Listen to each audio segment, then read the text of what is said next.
I stood at the edge of the sacred circle, the moonlight pouring down in icy silver beams, wrapping around me like a curse I couldn't escape.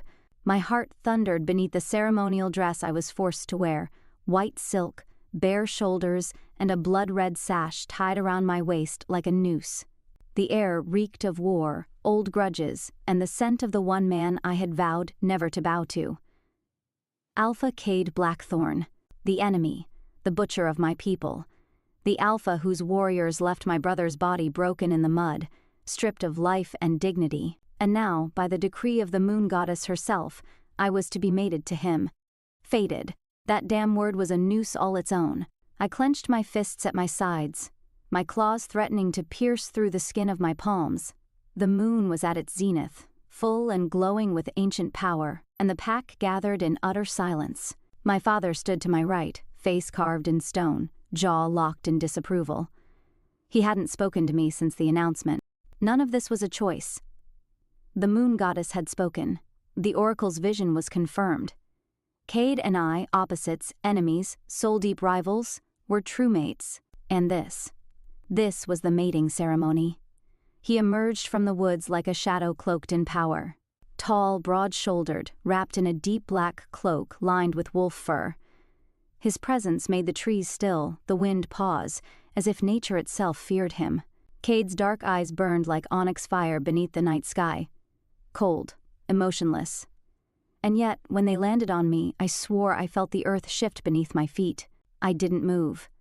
Not when his boots crushed the fallen leaves between us. Not when his gaze raked over me, lingering with something I couldn't name. Hunger? Anger? Possession? A smirk ghosted over his lips. "You look lovely, little wolf. And I'd rather die than be mated to a bloodfang." The words ripped from me like claws through flesh, raw and unfiltered. A collective gasp echoed through the gathered crowd of both packs, Moonclaw and Bloodfang alike. My father growled under his breath, and the priestess flinched. But Cade? He only stepped closer, towering over me, his scent like pine smoke and ash, dangerous and deeply male. "Unfortunately for you," he murmured, voice low and lethal, "and Moon Goddess doesn't care what you'd rather do."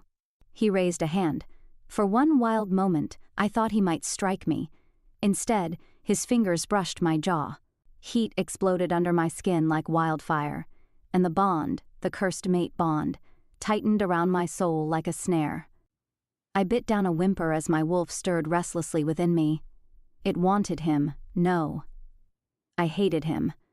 I would never want him, but the bond didn't care. The priestess's voice trembled as she began the incantation, the ancient rites binding our fates together. Moonlight wrapped around us in coils of silver flame, etching the marks of destiny into the air.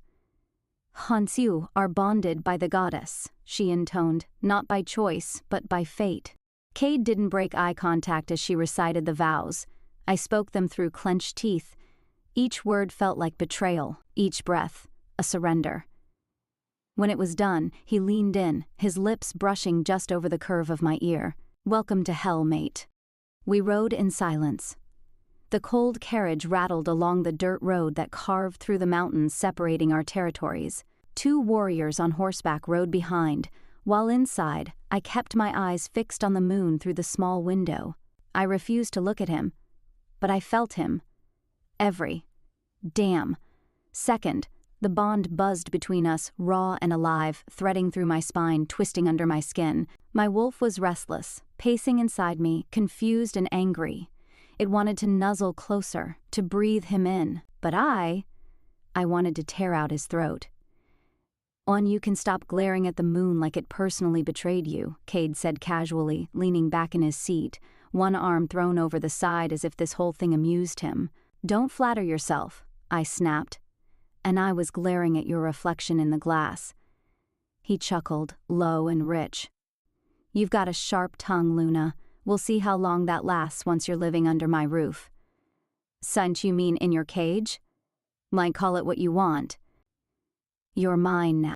My pack, my responsibility, my mate. Don't ever call me that." "And would you prefer wife? Or maybe property? I hear the Moonclaws like their titles." I lunged across the carriage before I could stop myself, claws unsheathing, but he was faster. His hand caught my throat in a blur of motion, pinning me to the seat. Not hard enough to choke, but enough to remind me that he was alpha, and strong. Very, very strong. His voice dropped, quiet and razor-sharp.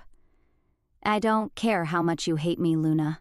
But if you think for 1 second you'll undermine me in front of my pack, you're going to find out just how far I'll go to put you in your place. I stared into his eyes, unflinching. If you ever lay a hand on me again, I swear on the goddess herself, I'll gut you in your sleep. A heartbeat passed, then another. He released me, but not before letting his thumb graze the spot just below my jaw, where my pulse thundered.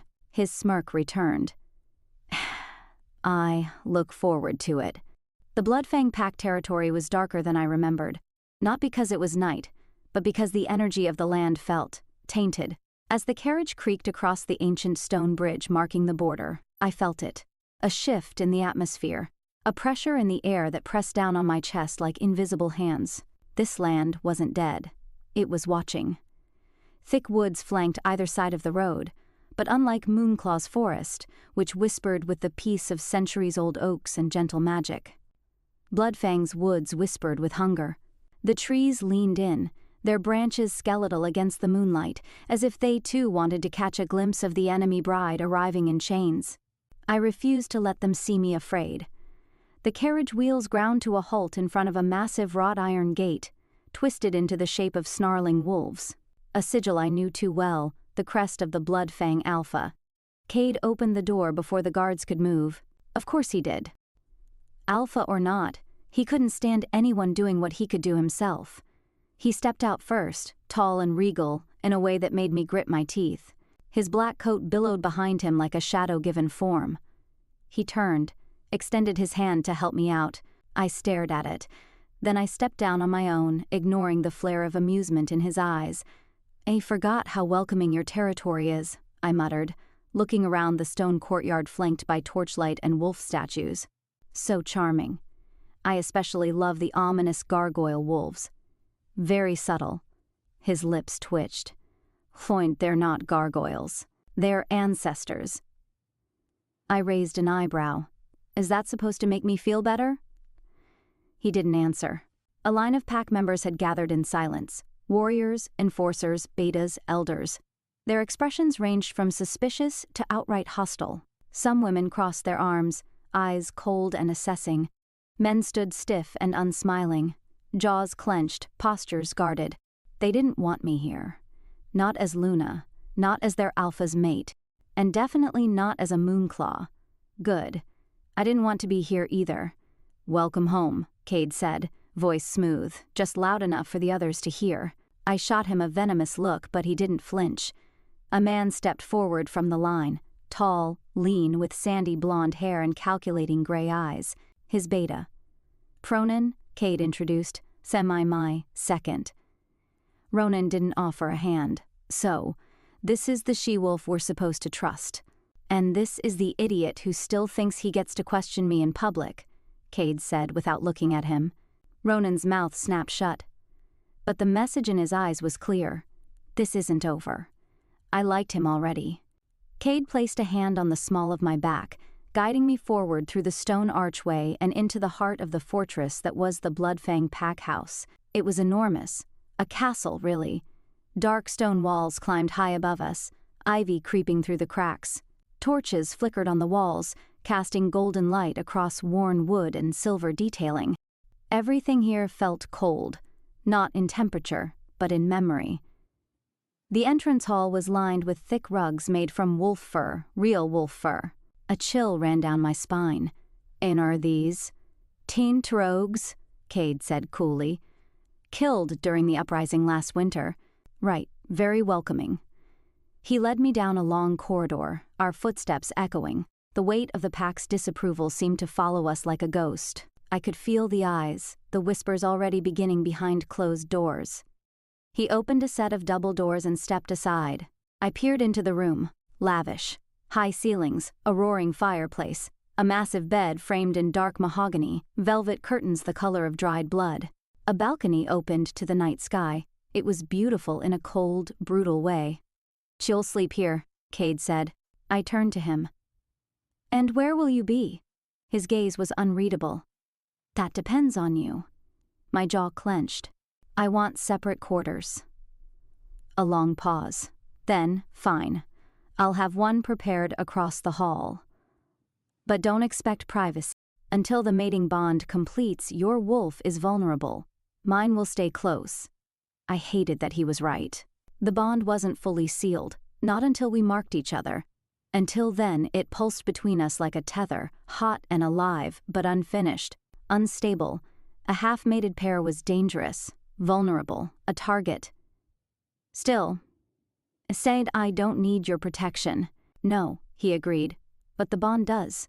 He left without another word, the door closing behind him with a soft click. I sank onto the edge of the bed, the tension in my shoulders finally collapsing into exhaustion. I hadn't realized how heavy it had been, carrying hate like armor. I buried my face in my hands. This wasn't a fairy tale. There was no slow falling in love, no playful banter that led to kisses under the stars. This was war. Pack politics wrapped in silken blood. And I was the bargaining chip.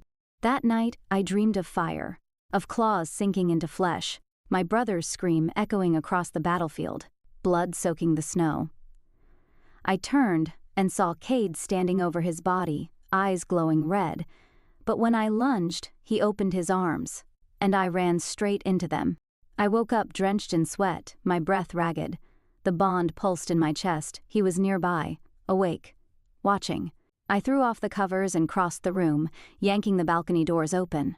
Cold air slapped my skin as I stepped outside, and found him standing across the terrace on the adjacent balcony, arms crossed, shirtless beneath the moonlight. Our eyes locked. For a long moment neither of us spoke. Then he said softly, "You dream of him every night, don't you?" I froze. How do you know? Son, I feel it, through the bond. I turned away. Why did you kill him? I asked the wind. Why him? A pause. Then said didn't. I spun around. Oh, don't lie to me. Sid didn't kill your brother, Luna. His voice was ice, but his eyes flickered with something raw, real. Then who did? He stared at me a moment longer, then turned and walked back inside, the door closing with finality behind him. Morning came with gray light and the low murmur of the Bloodfang Pack waking around me. I didn't sleep again after Cade's cryptic words. He didn't kill your brother. The words gnawed at me, sharp and stubborn, like a bone caught in my throat. If he didn't kill Aaron, then who did? And why would he lie? But it wasn't just the question that haunted me. It was the way he looked at me when he said it. Not with the satisfaction of a killer, but with something colder, resignation, like he'd given up trying to convince the world he was innocent a long time ago. Still, I wasn't ready to believe him. Not yet. A knock came on the door just as I finished dressing, a simple tunic and leggings in shades of gray, a far cry from the moonclaw silks I'd grown up with. I yanked the door open, expecting one of Cade's guards, but instead, I was met with a surprise. A young woman stood there, no older than 20, holding a tray of steaming food. She had wavy black hair pulled into a loose braid, wide brown eyes, and a nervous smile that didn't quite reach her cheeks. She wore a modest pale blue dress, cinched with a leather belt. Hi, she said, voice light. Alpha Cade said I should bring you breakfast. I blinked, thrown off by her warmth. You're not afraid of me. Her eyes sparkled a little. Should I be? I shrugged. Most of your pack thinks I'm a threat. She tilted her head. Maybe, or maybe they just don't know you yet. She stepped inside, placing the tray on the table. And I'm Evelyn, Cade's sister. My spine stiffened. You're his sister? In half-sister, she corrected gently, clearly used to the reaction. We share a father. And you live here? Most days? She said with a wry smile. Unless I sneak off, which I do often. She turned to me and gave a theatrical whisper. Don't tell him. Despite myself, I let out a small laugh. Evelyn was nothing like her brother. Where Cade was ice and steel, Evelyn was light and warmth. But I didn't let my guard down. "Why are you really here?" I asked, folding my arms. "To spy on me? Gain my trust?" Her face fell slightly. "No. I figured you might be lonely, or angry, or both. I've lived in this place a long time, Luna. I know what it does to people." She looked down. "And thought maybe you could use a friend." I studied her for a moment. She wasn't lying. Or if she was very, very good at it. "And I don't need friends," I said flatly. "I do," she replied simply. That disarmed me more than anything. After a pause, I nodded. "Fine. But no calling me Luna." Her smile returned. "Deal." We sat in the small sunlit corner of the room, eating in companionable silence, until she casually said, "Oh, if you've already made enemies here." I froze mid-bite. That didn't take long. She smirked. "Kade Blackthorn saw you arrive." I frowned. "Who?" "Think Cade's top enforcer. And his former lover. Kind of. It was more like an arrangement. Of course he had a gorgeous, lethal ex who wanted me dead. Senny doesn't like me. She doesn't like anyone," Evelyn said. "But she especially doesn't like the idea of another female claiming alpha status beside Cade." "So she can have him," I muttered. Evelyn arched a brow. "That's not what the bond says." I looked away, throat tight. A few hours later, Evelyn insisted I see the training grounds. "It's better if people see you," she said. "If they think you're hiding, they'll see it as weakness." So I went. The Bloodfang training field was brutal compared to Moonclaw's, jagged rocks instead of sand, worn dummies that leaked black stuffing, and half a dozen warriors sparring with savage grace. Cade stood near the edge, shirtless, barking orders, as he observed two betas locked in a vicious match. And standing next to him, like a shadow made of fire, was her, Kade Blackthorn. She was stunning, in that sharp-edged way, tall, muscled, her coppery red hair tied into a braid like a whip. Her amber eyes were like a predator's. She was everything a Bloodfang enforcer should be: fast, ruthless, lethal, and the second she saw me, her smile turned dangerous. "Well," she drawled, stalking toward me, "and some Moonclaw bitch graces us with her presence." I didn't flinch. "Kade, is it?" She didn't offer a hand. "And I heard you were pretty. Pity about the attitude. And I could say the same about your pack."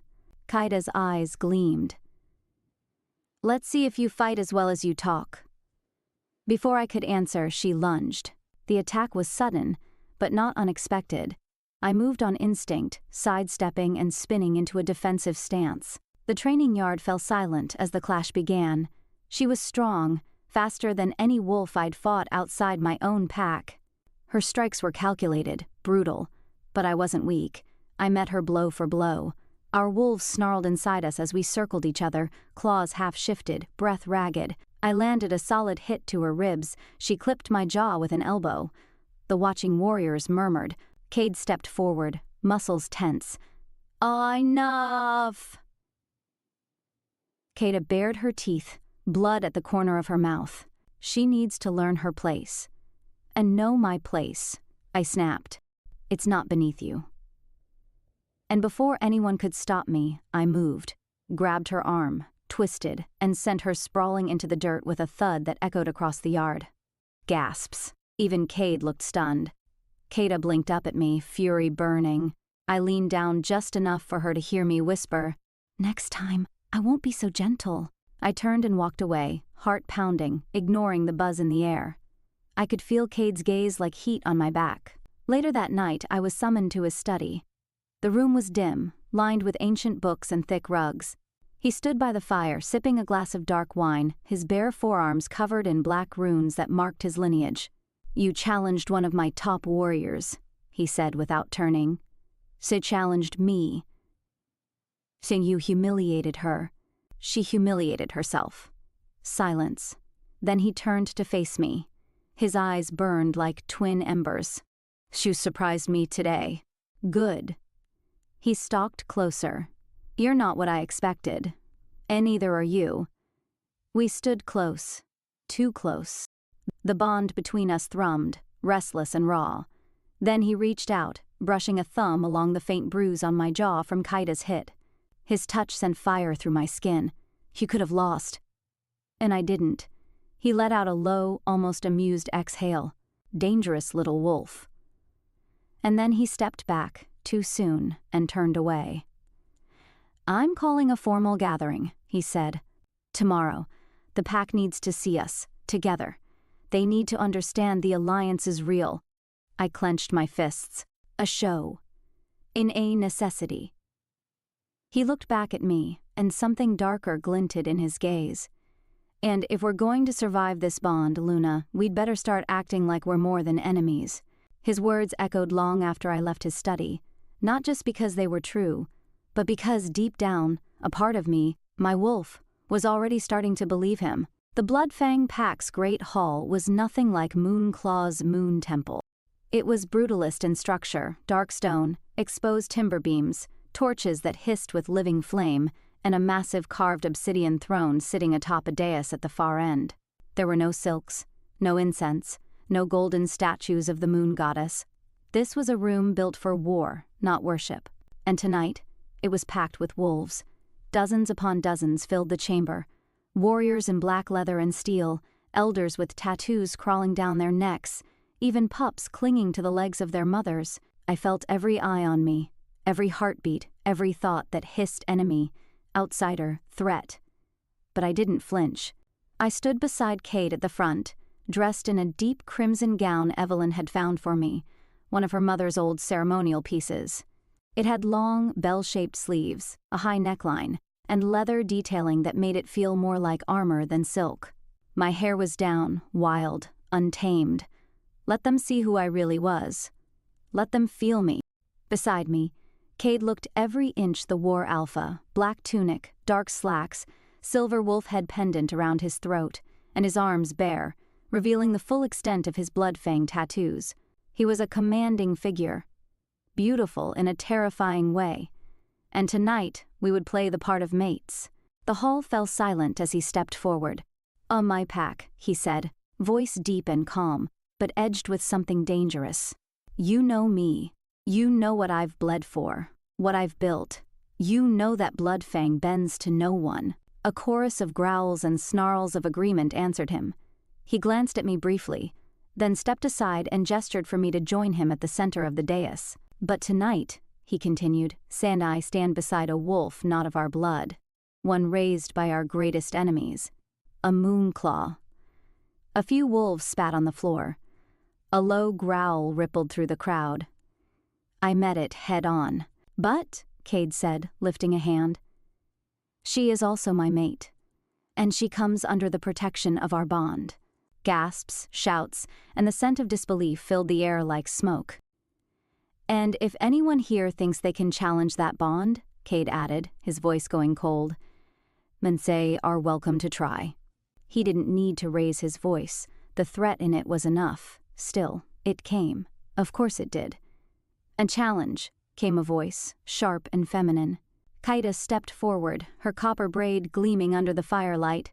She wore a tight black outfit with silver detailing, designed to move, to strike. Her amber eyes locked on mine. "Since she's unworthy of the title of Luna. A Moonclaw cannot lead Bloodfang." "She won't be leading," another voice muttered darkly from the crowd. "She'll be poisoning." Cade didn't move. "Kade, this challenge is reckless." "Since she's not strong enough," Kade said. "Let me prove it." I stepped forward before Cade could speak. "I accept." There was a collective inhale across the room. Cade's gaze snapped to mine. "Luna, she wants to test me." "Let her." I turned toward the crowd, raising my voice. "Or does Bloodfang no longer believe in fighting for your place?" A murmur of approval swept through the room. Kade smiled with wolfish satisfaction. "First blood, no claws, no killing." I nodded once. A space cleared quickly. The crowd formed a ring around us. Torches flared higher. The heat, the scent of sweat and tension, it wrapped around me like a second skin. Kade circled me. "Oh, and you don't belong here." "Aunt Sunny don't need to," I replied. "Oh, I just need to win." She lunged first, fast, low, precise. But I was ready. I ducked under her swing and drove my knee into her ribs. She twisted with it, back-fisting me across the cheek. My head snapped sideways, but I didn't fall. I tasted blood. Mine. So I gave her some back. I feinted left and slammed my elbow into her nose, hearing the satisfying crunch of cartilage. She hissed, grabbing my arm, trying to throw me, but I turned into the momentum, flipping her onto her back. She hit hard, but rolled fast, springing to her feet. I was breathing heavily now. She was bleeding. So was I, but I was winning. The next exchange was savage, a blur of fists and knees and grunts. Neither of us held back. The wolves around us howled with excitement. Some were calling my name, others hers. But for the first time since I entered this territory, I felt them watching me not with scorn, but respect. Kade came at me with a final, desperate strike, a wild punch meant to end it. I ducked, spun behind her, grabbed her braid and yanked hard, sending her stumbling forward, and then I brought my forearm across her throat, flipping her flat onto her back again. Before she could rise, I dropped to one knee and pressed my fist just above her heart. "Healed," I growled, voice low, guttural. Her chest heaved, her eyes burned. But she knew it was done. "Can I yield?" she rasped. Silence fell like a stone. Then someone in the back let out a howl. And another. Then the hall erupted. Cheers, howls, growls of approval. Cade stepped forward, his expression unreadable. He reached down, lifted my arm into the air. "On to your Luna," he said. I could barely hear him through the ringing in my ears, but I heard what came next. "Your future." The pain didn't hit until hours later, after I'd been escorted back to my room. My ribs ached, my knuckles were raw, and there was a bruise blossoming on my cheek. But my chest burned for a different reason. Cade had not come to see me. Not after the challenge. Not after the bond flared between us when he touched my skin in front of the pack. Not after I had proven myself. Was it pride? Was it fear? Or was he still fighting the bond as much as I was? I couldn't sleep. When I opened the window to let the night breeze in, I caught his scent. He was outside, in the forest beyond the hall, alone. Before I could talk myself out of it, I slipped out barefoot, padding silently across the cool ground. I found him by the river, shirtless again, his back turned to me as he crouched by the water, running his fingers over the surface. He didn't turn when he spoke. You should be resting. And you should have said something." "Sent something. Sent I did. I named you Luna." "That's not what I meant." He rose slowly, and when he turned to face me, I saw it again. That emotion buried beneath his cold. Guilt, anger, longing. "And fought like a warrior today," he said. "And I always have. I didn't want you to have to prove yourself like that." I stepped closer. "But you let me." He nodded. "And because you needed to." I reached up and gently touched the side of his face, my hand trembling as the bond sparked violently between us. His eyes fluttered shut. "Cade," I whispered. "What really happened to my brother?" He opened his eyes, and in them I saw the truth flickering. The story we thought we knew was only the beginning. The stars were bright that night, too bright, as if the moon goddess herself was watching from above, waiting to see what would unfold between two wolves who never should have crossed paths. Cade stood before me like a storm, the kind that tears down forests and reshapes the land. But his storm wasn't in motion, it was contained, seething just beneath the surface of still waters. I kept my hand on his cheek, not forcing anything, just waiting. "You asked about your brother," he said at last, voice low and hoarse. "About Aaron." I nodded. His jaw clenched. "He's dead, Luna. That part wasn't a lie." The words struck like a slap. Even though I'd known, felt, it was true. Hearing it from him somehow made it real in a different way. "But you didn't kill him." He looked away, into the trees, where the river whispered between stones. "No," he said, "I didn't. But someone in my pack did. And I let the Moonclaw believe it was me." My fingers curled, gripping his skin just slightly. "Why?" Cade turned back to me then, the shadows of the trees making the angles of his face sharp, severe. Because I needed your father to hate me. I needed him to rally his wolves, to prepare for a war I knew was coming, one I was trying to stop. I blinked, heart thudding hard. You wanted the war? When I wanted to prevent it. But your father. He wouldn't listen to peace, not if it came from a Bloodfang. So I gave him a reason to hate me, thinking I could control the flames.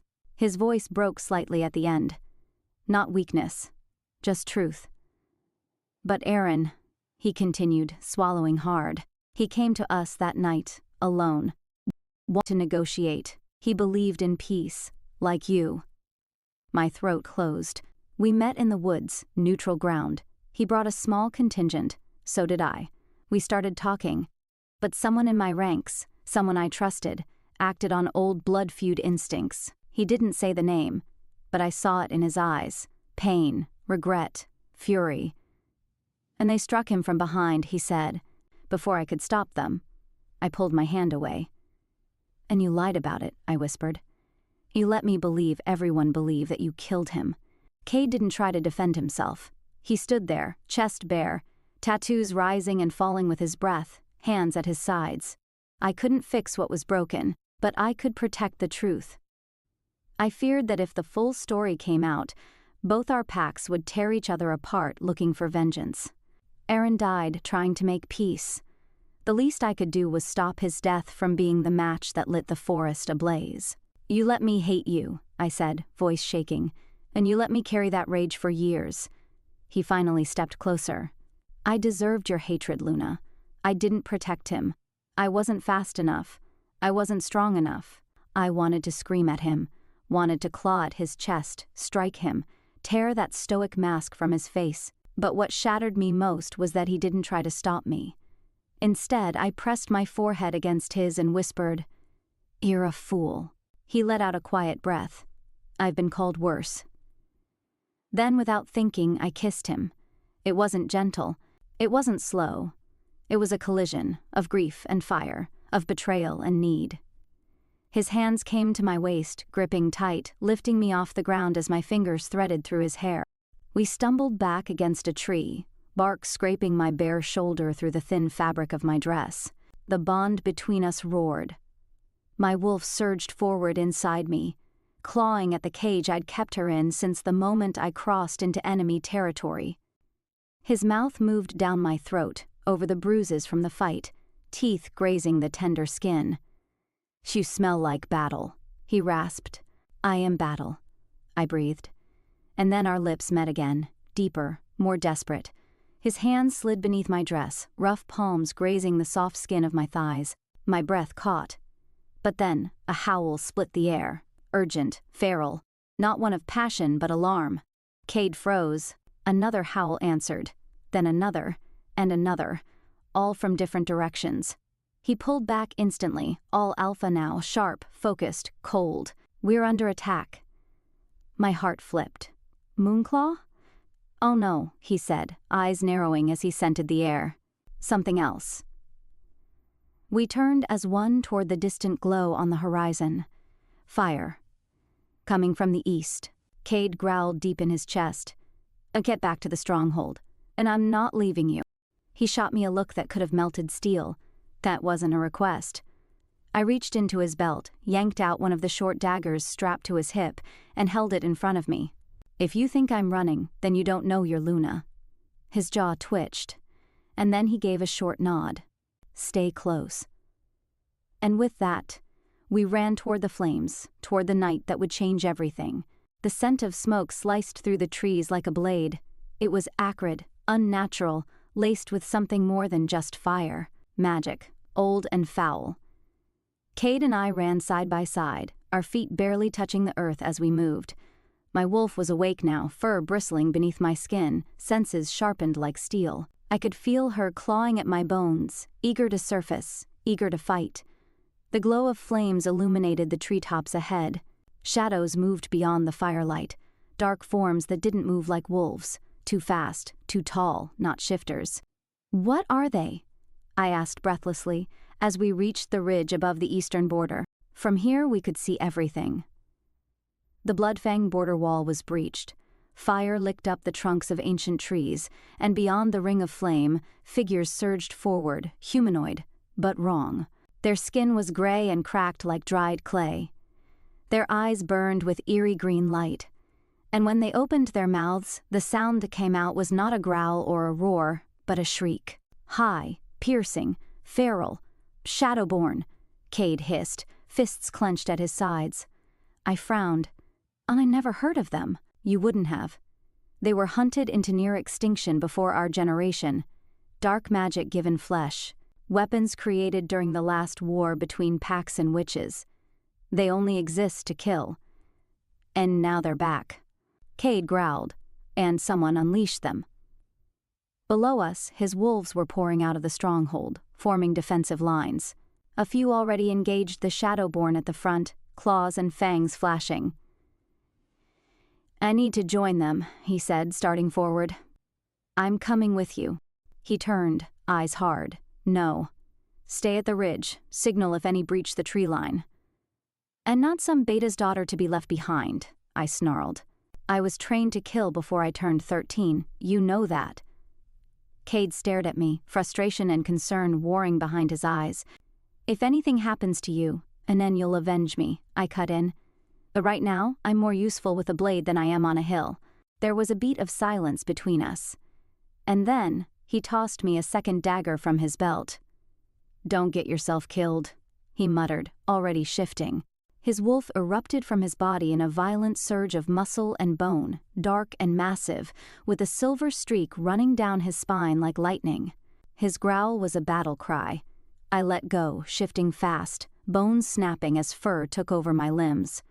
My wolf form was leaner than his, but fast and agile, jet black with silver eyes. We descended the ridge together, wolves at war. The battlefield was chaos. Smoke stung my eyes as I tore through the first shadowborn I encountered. Its flesh didn't bleed red, it oozed black. And when it died, it let out a scream that vibrated in my skull like nails on stone. Cade fought like a beast possessed, his massive form ripping through the creatures with brutal precision. But there were dozens of them, and they kept coming. I fought close to his flank, protecting his blind spots. We moved in sync, like two sides of the same blade. Then, a shadowborn broke through the line to my left, racing toward a pair of young wolves, too slow to see it coming. I darted forward without thinking, sinking my dagger deep into the creature's chest. It shrieked, backhanding me into a fallen tree. My ribs cracked. Breath fled my lungs. But I got up. Blood smeared across my fur, but I was alive. Then I saw it. A second shadowborn, larger than the others, watching me. It smiled. It recognized me. Before I could move, it spoke, in a voice that slithered into my mind like oil. She is the vessel. I froze. Cade turned, his wolf eyes locking on me. He shifted mid-run, bare skin glistening with sweat and blood, mouth twisted into a snarl. What did it say? He barked. The shadowborn lunged at him, but Cade was faster, slamming it to the ground and crushing its skull with a single brutal blow. But the words echoed. The vessel. Cade stood over the broken corpse, chest heaving. And then I collapsed. I woke hours later in Cade's bed. The fires had been extinguished. The shadowborn, for now, were gone. And I was not alone. Cade sat beside the bed, shirtless, arms bloodied, a cloth in his hand, cleaning the dirt and grime from my cheek like I was made of glass. You're awake, he said, voice hoarse. What happened? I whispered. And you passed out after that thing. Saw you. My eyes met his. So you heard what it said. Sen I did. He reached for something on the bedside table, an old book, its pages yellowed, cover torn. I called the elders, he said, found every text I could. The shadowborn serves something older, something that once marked a bloodline, your bloodline. It's why they knew you. Why they came here. I stared down at my hands. You're saying this isn't just about pack war, or revenge? No, Cade said, voice steady. Cisco's deeper than politics or borders. It's about you. They're hunting you. A shiver ran through me. Why didn't my father ever tell me? I asked. Cade exhaled. Either he didn't know, or he knew and kept it from you for a reason. He reached out, brushing a strand of hair behind my ear. You're more than just an alpha's daughter, he said softly. You're a piece of something ancient. And now, we need to figure out what. I nodded slowly. Then, after a long pause, I whispered, Cade? Chat, yeah? He should kiss me again. Before I remember why I shouldn't want you. His breath hitched, but he leaned forward, lips brushing mine like a promise. I'm not going anywhere, he murmured. Then he kissed me, and I didn't pull away. I couldn't sleep that night, even after the blood had been scrubbed from my skin, even after Cade had left me alone with a fire crackling low in the hearth. The silence of his room wasn't comforting, it was loud. Loud with questions, loud with tension, loud with the memory of the shadowborn's words echoing through my skull, the vessel. I hated how the word made my skin crawl. I pulled myself out of bed, still sore from the impact against the tree, and wrapped a wool shawl around my shoulders. My limbs ached, my sides still bruised, but I needed to breathe, think, move, escape the walls of this place for just a moment. The hallway was dark and empty. Most of the wolves were resting after the night's battle. I moved silently through the stronghold, down the west wing, and slipped through a side door into the forest. I didn't shift, I just walked. Let the cold wind bite at my cheeks. Let the trees whisper. This forest should have felt like enemy territory. It belonged to Bloodfang after all. But now, I wasn't sure I could even call myself Shadowclaw anymore. My thoughts spun around that truth like vultures around carrion. The life I'd been raised into was cracking. My father's lies. My blood's mystery. The way Cade had looked at me tonight. Not with the cold detachment of a political rival, but something else entirely. Something hot and conflicted, and vulnerable. I wasn't sure if I hated him for it or needed more of it. I'm not supposed to be out here. I turned fast, heart lurching, but it was him. Cade stepped from the shadows like he was the night itself. Shirtless again, his body still streaked with dried blood from the battle, but it was the expression on his face that stopped me. He wasn't angry. He was concerned. Oh, what are you doing here? I asked. And I could ask you the same. He looked me over. You should be resting. I needed air.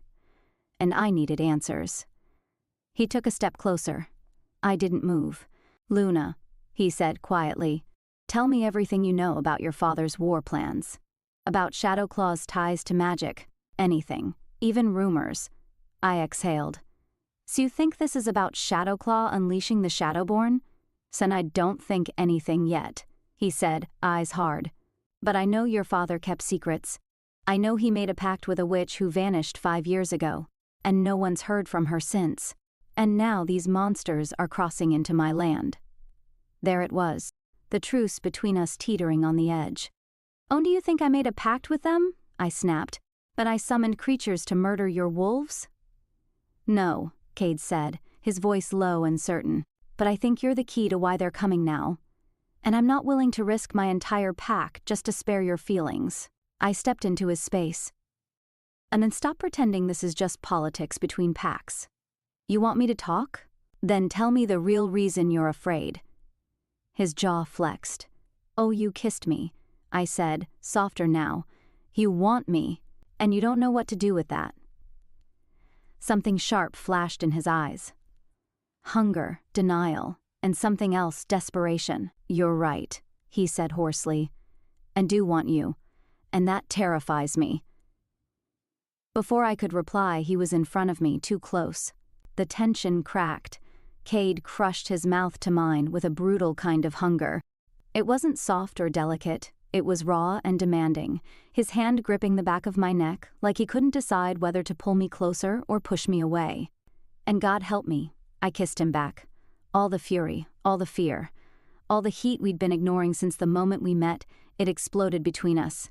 I shoved him backward against a tree, lips still on his.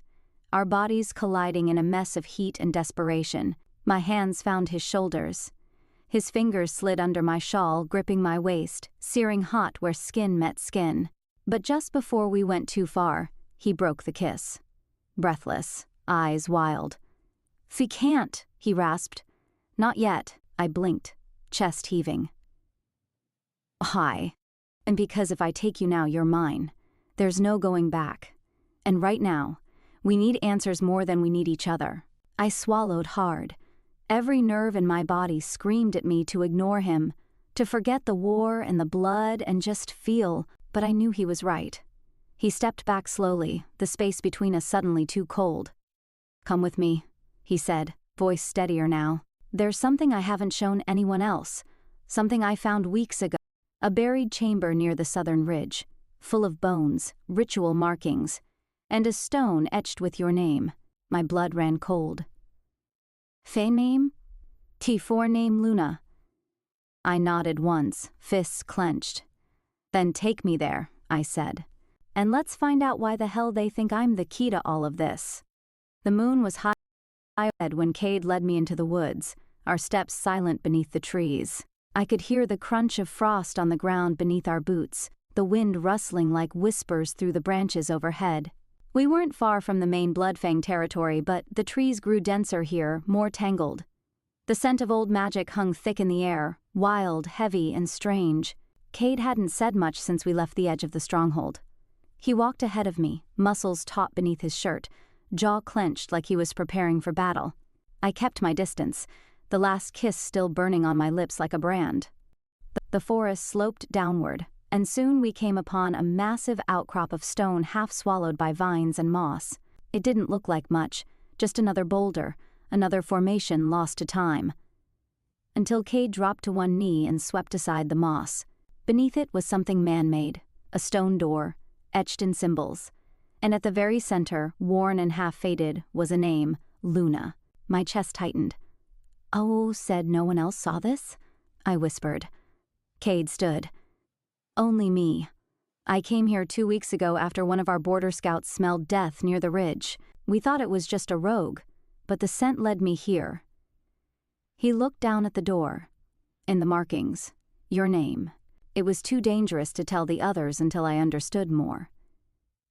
So you think my father knew about this? So I think your father knew a lot of things he never told you. The words stung, because they were probably true. Cade gripped the edge of the stone and pulled. The door groaned as it opened, the scent of ancient decay wafting up from the dark below. I swallowed and followed him in. The descent was steep, the air growing colder with every step. We moved through a narrow tunnel lit only by Cade's flashlight, the walls marked with deep claw grooves and dark flaking stains that might have once been blood. And then the tunnel widened. We stepped into a cavern. It was massive, at least 40 feet across, with a high domed ceiling blackened with soot. Bones were scattered across the ground, some animal, but some not. They were human. And they were old. At the far end of the chamber stood a stone altar. The surface was slick with something dark and dried, and carved into its sides were more symbols, jagged, ancient, wild. I didn't recognize the language, but some of the shapes echoed those my father had drawn in his study when he thought no one was watching. Symbols I'd never been allowed to ask about, but one stood out above the rest, the same crescent moon shape as the one in my pendant. I don't understand, I whispered. And what is this place? Cade was silent for a moment. Then he said, "Instead, I think it's a burial site. Or a ritual chamber. Maybe both.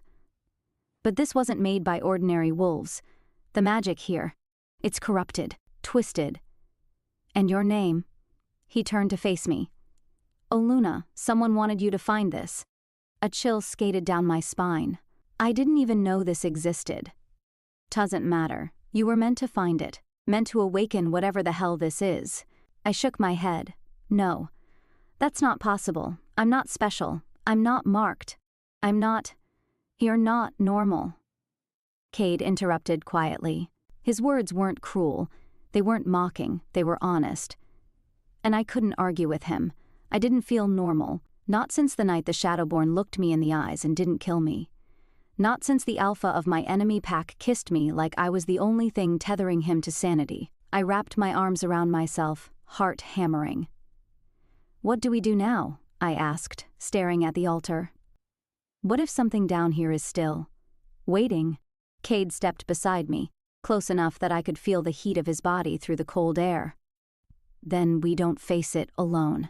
I looked up at him. You trust me now? And don't know if I trust you, he said slowly. But I believe you. And that's more than I can say for most people in my life. For a moment, we just stood there. Then I asked, why me, Cade? Why show me this? His voice was quiet. Because you're not like them. You fight back. You ask questions. And because I'm not sure what I'd do if something happened to you. My breath caught. Before I could speak, a loud crack echoed through the chamber. Dust fell from the ceiling. The stones under our feet vibrated. What was that? I whispered. Cade's body went tense. Get behind me. The sound came again, a grinding rumble, like stone shifting. And then the far wall split open, not shattered, not destroyed. It opened, like a door. The space behind it was pitch black. But from within it came a sound that made my blood run cold. A heartbeat. Not mine, not Cade's, something else. And it was getting faster. Back up, Cade said, his voice low and tight. But I couldn't move, because from the darkness something was stepping forward, a shape, tall, cloaked in shadows. Bones hanging from its waist like trophies, its face hidden by a wolf skull carved from obsidian, and when it spoke the voice echoed in my bones. When the vessel has arrived, the air turned electric. Static cracked around us as the cloaked figure stepped forward from the darkness, bones clinking at his side with every graceful, deliberate stride. His presence filled the cavern like smoke, thick, choking, ancient. The wolf skull obscured his face, but I could feel his eyes on me, burning, watching, measuring. The vessel has arrived, he said again. His voice didn't echo in the chamber. It echoed in my bones. Cade stepped in front of me, his body rigid and ready to fight, despite the odds. She's not your vessel. I don't know what the hell you are, but you need to step back. The figure tilted his head slightly, as if amused. So protective. Typical of a mate, especially a reluctant one. But this has nothing to do with your claim, Alpha. My breath caught. Mate? The figure's attention shifted back to me. You have no idea what you are, do you, girl? Your blood sings with old power, your soul is bound to prophecy, and your body. Your body is the key to unsealing the curse that binds this land. I stepped out from behind Cade, my fists clenched, fury bubbling beneath my skin.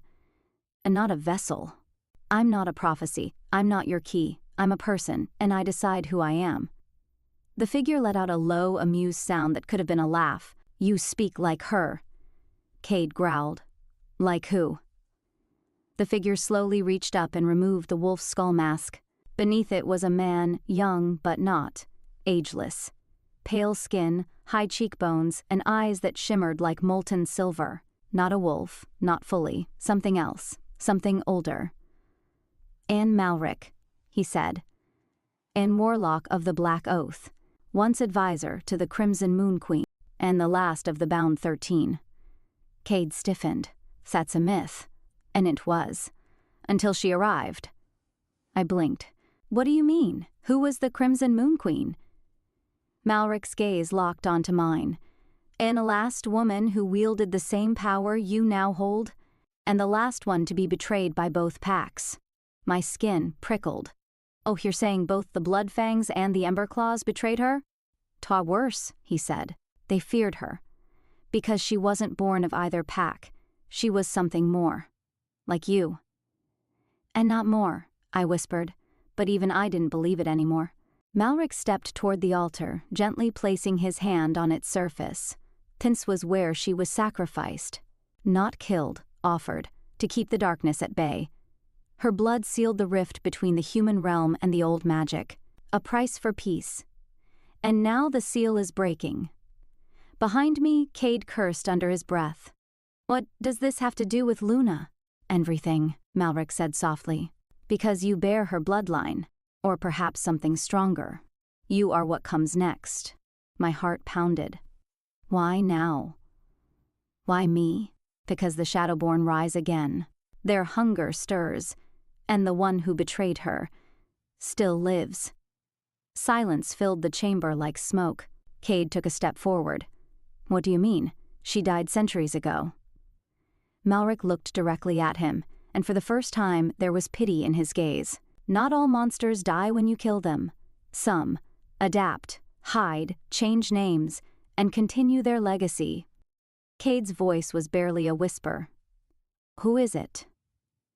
Malric's next words hit like thunder. O Norbeta. Garrick. Cade flinched. That's impossible. Is it?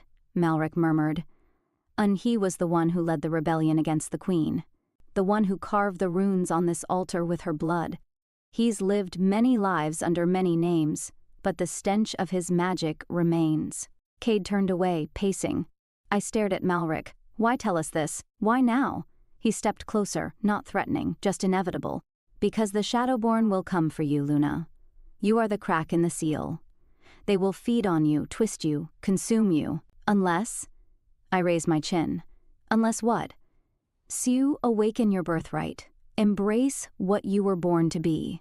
Cade's voice cut through the haze of magic. And what's the cost? Malric looked at him, and for once, there was no riddle, no mask, everything. We left the chamber just before dawn. I felt hollow, like something sacred had been torn open inside me and left bleeding. The forest was still, too still. Cade didn't speak as we climbed back to the surface, but I could feel the war inside him. When we reached the ridge, he finally turned to me. I need to go back to the Emberclaw lands. I blinked. What? And just until I figure this out, if Garrick is what Malric says he is. His jaw clenched. I can't protect you here. Not with him watching. Not when he's already suspicious. I shook my head. I'm not running. And you're not running. He growled. You're surviving. There's a difference. He stepped closer, the tension in his body vibrating through the air between us. I need time to dig into this, to test Garrick. And I can't do that if I'm constantly worrying about whether you're safe. I don't want to go back there, I whispered. That place, my father. Cade reached up and cupped my face, his touch unexpectedly gentle. Just give me a few days, then I'll come for you.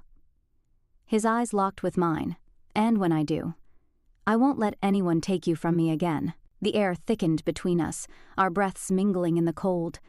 He leaned down, slowly, giving me a chance to pull away. I didn't. Our lips met in a kiss that wasn't soft. It was desperate, hungry, full of everything we couldn't say aloud. And when he pulled away, I was already burning for more. That night, as I crossed the border back into Emberclaw territory, I felt the weight of something watching me. Not just Garrick, not just the ghosts of my father's sins. Something older, something waiting. The scent of Emberclaw territory hit me like smoke and ash, sharp, suffocating, and laced with memories I'd spent most of my life trying to bury. The towering pine trees stretched like spindly claws toward a bruised sky, and every rustle of wind through their branches sounded like a whisper from my past. I hadn't crossed this border in over a year, not since the day my father banished me for dishonoring the pack. Now, I returned not as the disgraced daughter, but as a weapon with a ticking clock inside her chest. Or maybe a fuse. Either way, something was about to explode. I wrapped Cade's coat tighter around me, his scent still clinging to the fabric, cedar, warmth, and a storm held barely at bay.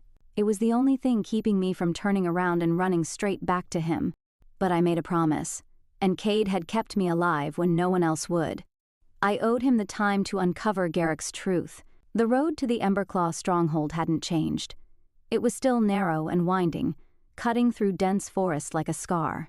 But the guards at the gate were new, harder faces, eyes more suspicious. "State your name," one demanded, his voice clipped. I met his gaze without flinching. Iluna Farrow, Alpha Bram's daughter. The recognition hit him immediately, followed by discomfort. He didn't bow, didn't offer respect. But he did step back. "Oh, you shouldn't be here," he muttered. Your scent might spark unrest." "I'm aware," I said coolly. "Until my father I've returned. I'll wait in the war chamber." The other guard opened his mouth like he wanted to challenge that order, but something in my stare shut him up. I hadn't come back a whimpering exile. I'd come back a storm. The war chamber was just as cold and austere as I remembered. Walls made of dark stone, long banners bearing the Emberclaw crest, and a fireplace that hadn't been lit in days. The massive round table sat in the center like an altar, surrounded by chairs carved from obsidian black wood. I stood at the head of it, spine straight, gaze fixed on the massive map of territorial lines stretched across the far wall. I didn't have to turn to know he was behind me. "And dare return here?" My father's voice rumbled. I faced him. Bram Farrow hadn't aged a day, still tall, powerful, with graying dark hair and eyes like frozen smoke. The kind of man who could command a pack with nothing but a raised brow and terrify his enemies with silence. "I didn't come for your approval," I said. "And Seg came because danger's coming for all of us." He stared at me for a long beat. "You were cast out. You betrayed your own. And saved my own. If I hadn't left, you'd have had me mated to a brute for a blood alliance. Don't pretend it was exile for my safety. You were getting rid of a threat." Something flickered in his eyes, shame or maybe regret, but it vanished quickly. "You're not staying," he said flatly. "You'll bring trouble." "And the trouble, and trouble," I shot back. "And I'm staying until I find out what Garrick's hiding." The room shifted. The air thickened. "What did you say?" Bram asked slowly.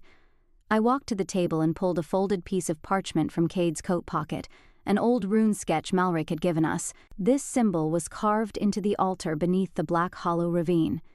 The same ravine your ancestors used to seal away the old magic.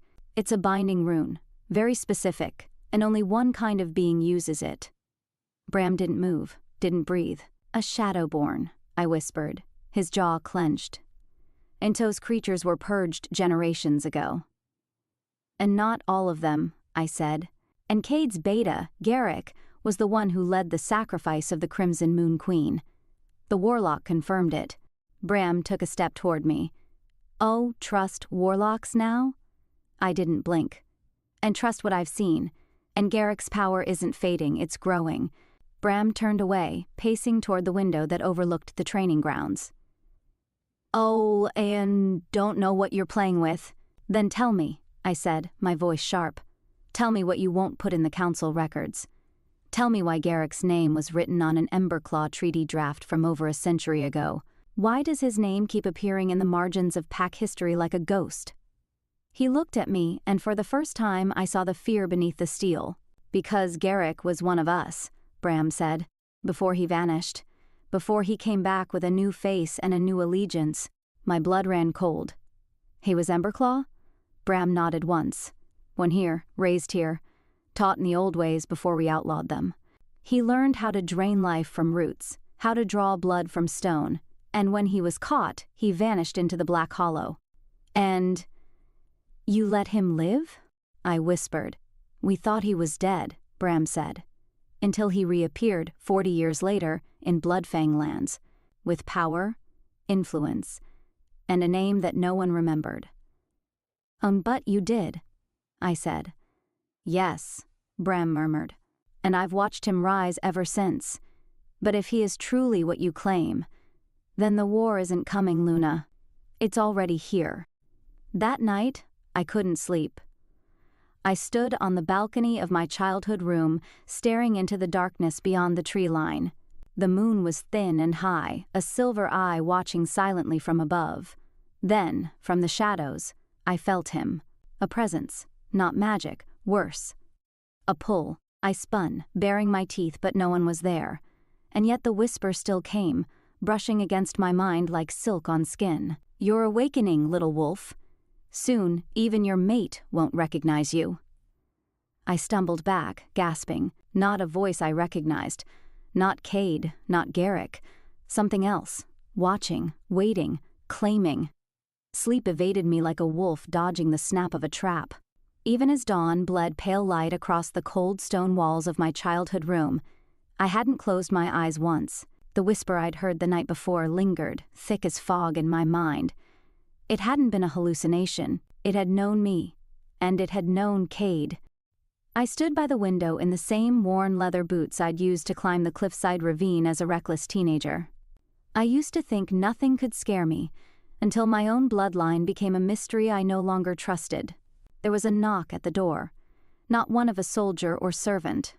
This knock was hesitant, familiar. "Come in," I said. The door creaked open to reveal him, Torin, my cousin, my father's sister's son, the only one who never stopped writing to me during exile. He had the same sharp cheekbones as Bram, but eyes that softened when they looked at me. A scholar at heart, not a warrior. "I heard you returned," he said, stepping in carefully like I might vanish if he moved too quickly, "and that you're already stirring trouble." I allowed myself a faint smile. "Oh, wouldn't be me otherwise." He came to my side, his hand brushing the curtain aside so he could glance out the window. "You never wrote back after the last letter." "I didn't know what to say," I admitted, "and after everything, I didn't think you'd still believe in me." "I never stopped," he said softly. "And I believe you now, about Garrick. There are rumors here." Whispers. "They say he used to walk these halls, even taught in the old language, before the High Council erased all records." That tracked. Shadowborn creatures didn't just erase history, they rewrote it.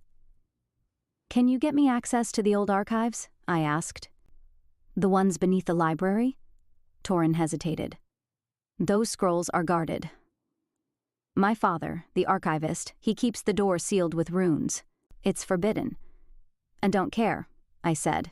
"And we don't have time for permission." He studied me. "You've changed. Exile will do that to you." He sighed. "Meet me after sundown, north side of the archive tower. Wear something that doesn't smell like Bloodfang." I smirked. No promises. That night, I moved like a shadow through Emberclaw's halls, cloaked in the scent of ash and pine to mask the hint of Cade still embedded in my skin. I passed sentries without notice, slipping between memory and stone, until I reached the northern wing where the tower rose like a black tooth against the night. Torin was waiting with a small lantern and a satchel of keys. "You're sure about this?" he asked. "I wouldn't be here if I wasn't." He led me down a spiraling stone stairwell, deeper than I'd ever realized the tower went. Past the sealed library, past the cold crypts of the early alphas, until we reached a wall that pulsed with faint old magic. He pressed his palm to a symbol carved into the center, a triangle enclosed in a ring. Nothing happened. He tried again, gritting his teeth. Then, click, the stones trembled. The wall parted. I stepped into a chamber that felt alive. Scrolls, relics, and tomes lined the walls. The air was thick with dust and energy. Torches lit themselves as we passed, as if sensing bloodline. "Sea scrolls haven't been touched in decades," Torin whispered. "Maybe longer." I made a beeline for the oldest tomes, written in root tongue, the original language of our ancestors. Symbols that looked like bones and branches. I traced a shaking finger along one. And there, buried in a scroll sealed with obsidian wax, I found it. A record of the 5 wolves of the Hollow. Not 4, 5. Each named, each given a title. Each a master of one of the primal elements, fire, stone, blood, shadow, and one had no name, no description. Only a symbol, a wolf eclipsed by a crown of thorns. Torin leaned over my shoulder. "That symbol, and I've seen it," I breathed. "And on the altar. On the edge of the blade Garrick carries." Torin looked pale. "The 5th wolf wasn't named for a reason. The hollow records say he betrayed the others. Drank the lifeblood of the moon itself. Became something other. A shadowborn king." Before I could speak, the air shifted again. Cold, pressing. Like something had followed us into the room. Torin stepped back, eyes darting. "Did you hear?" Then the torches extinguished all at once. Only one word echoed from the shadows. "And traitor." Meanwhile, in Bloodfang territory, Cade stood at the war table, surrounded by his most trusted warriors, and one enemy, Garrick. The beta was too calm, too polished. His words slipped like silk, but Cade noticed the tension in his fingers, the way he watched him. The last few days had been a test, and Cade was done pretending. "I need to know," Cade said to him, "what really happened to the Crimson Moon Queen." Garrick blinked slowly. You've already heard the tale, Alpha. She sacrificed herself." "Did she?" Cade stepped closer. Or was she sacrificed by someone who wanted her power? A flicker of something passed through Garrick's expression, something old. You should be careful where you point that question, Garrick said coolly. Some answers can't be unlearned. Cade leaned in, letting his voice drop. I'm done letting you feed my pack lies. The girl you wanted dead? She's alive. And she's not afraid of you. Garrick's smile was cold. And, Isin, you should be afraid for her. The torchlight flickered to life again, but the cold remained. Deeper than the marrow. The kind of cold that remembered. Torin's face was ashen as he spun to face the source of the whisper, his hands trembling over the satchel of talismans he always kept. I crouched low, placing the scrolls behind a pillar, drawing the short blade I'd hidden beneath my jacket. The air felt different now, heavy, charged, like we weren't alone, because we weren't. From the shadows of the sealed chamber, a shape emerged, not fully formed, just wrong. As if the night itself had tried to take form and failed. Its eyes shimmered, not red, not gold, but a cold, silver gray that seemed to pierce through everything. I didn't smell wolf. I didn't smell flesh. I smelled death. And something else, burnt cedar, ancient stones and blood. It stepped forward soundlessly, like a nightmare half-remembered. A daughter of flame, it rasped, the voice a growl from a throat that hadn't drawn breath in centuries. You seek what was buried for a reason. I kept my blade steady even though my hands were beginning to shake. Who are you? And I was the last sentinel, it replied. Before the packs forgot what it meant to kneel before true power. What power? Torin whispered, standing beside me now. What lies beneath Emberclaw? The figure tilted its head, bones creaking as it moved. Not beneath. Within. I stepped forward. Then tell me what you are, what Garrick is, what my mother died for. Silence. Then he feeds on what you left unguarded. The floor groaned. The walls trembled, and suddenly everything made sense. Garrick hadn't just taken power. He had consumed it, devoured something ancient left sealed under the original Emberclaw keep. Something long buried by the founders. The power of the fifth wolf. The one who had no name. The Shadow Eater. Torin grabbed my arm. Oh, we need to go. Now. I turned to run, the figure's final words chasing me up the spiral staircase. A blade is not the key. The girl is. We emerged into the night, both of us pale and sweat-slick despite the chill. The moon was high overhead, casting a cold blue light over the silent towers of Emberclaw. I barely felt the stone beneath my boots as we sprinted away from the archive tower. Torin pulled me into the side garden of the old apothecary, panting. We need to destroy those records. If Garrick knows we've read them, oh no, I said, gripping the satchel tight. We need to use them. His eyes were wide with disbelief. Luna, and he's not just playing with politics, Torin. He's tapped into something dark, something not of this world. If he unleashes it, the packs will burn. Yours, mine, everyone's. For a long moment, neither of us spoke. Then I added, I'm going back to Bloodfang. Torin stared. To him? I didn't deny it. The ride back through the river gorge to Bloodfang territory was quiet, but inside me, a storm raged. I'd left Cade in anger, in confusion. I'd needed answers, and now that I had them, they raised even more terrifying questions.